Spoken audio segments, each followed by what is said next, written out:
Question: are you living your life to the fullest? What does that even mean? Let's take a little moment together and think about this idea a little more.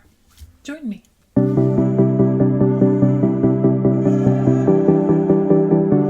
Hey, happy full Saturday. So this week I've been talking about a wishful week, and I had the acronym WISH with talking about wonder, and then inner peace, and then you're finding your northern star, and then a heartwarming holiday on Friday, yesterday Christmas, all the holidays, yay! And today, full. I wasn't actually sure how I was going to go with this, but the topic for today is full, and that is because my wish for you is that you live, and all of us live our life to the fullest, okay? So few people, it seems in life that so few people actually live life to the fullest. And I completely get it. I get it. I'm sure we all do. It is so easy to get caught up with all the things that call our attention, that draw us in, that we need to do, or people are asking us to do, or that feels like we need to get done.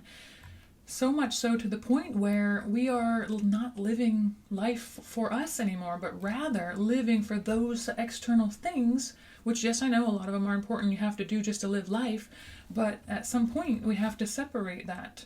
But living for those things, they're now the dictators. They're dictating how we live our lives, and further driving us to the feeling of being stuck in our routines in life, and the to-do lists that can go on and on. Those to-do lists that generally don't have a lot of items on them that align with being more fulfilled for ourselves, with our fulfillment, right? I don't know. Maybe you have it figured out, but I think most people struggle with that, and that's something that can be worked on or reevaluated, and I really think that's important to do. One of my favorite quotes about living life to the fullest is, "In the end, we only regret the chances we didn't take." And I love that, and we could pull it apart a lot, but here I was just wondering, what do you think? What do you think you will look back on differently at the end of your life? What chances might you regret not taking, possibly? Maybe we don't realize it until later, but I think we can if we take a moment right now and try to evaluate that. And there's a lot of strategies to do that, and we could talk about that another time or reach out. But this makes me think of a story. I want to tell a little story of this Australian nurse. I remember this from a long time ago. Her name's Bronnie Ware.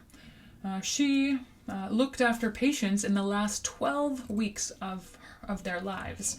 And she would ask them if they had any regrets or if they would have done anything differently in their lives. And she observed over a certain period of time that there were several common threads with these people in the last days of their lives, and with so much wisdom and clarity that they had that would come up with many of the patients that she had. The most common from all of her studying and listening and gathering the information from her patients was, the most common regret was that they would say, I wish I had the courage to live a life true to myself, not the life others expected of me. That was the number one regret people had on their deathbed. Seems like a morbid topic, but we're all heading there. Sorry, but what do you want to avoid thinking of this yourself?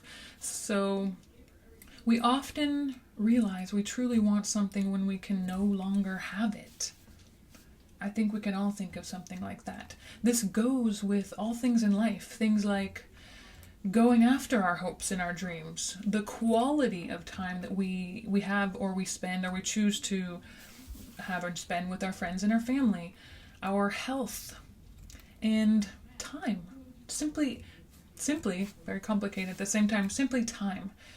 Time in this life, I truly believe, is so very precious. We don't get it back, and we all know that, but how much do we think about it in all the actions and choices that we make through life?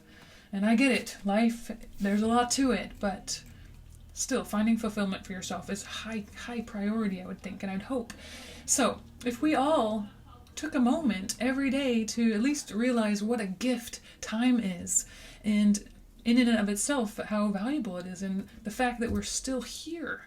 There is a reason why we are here. There's a reason why you're here. So let's not waste it. I don't think anyone wants to waste it, of course, but how often do we think about like the value that is? Just take a moment. I think it's important.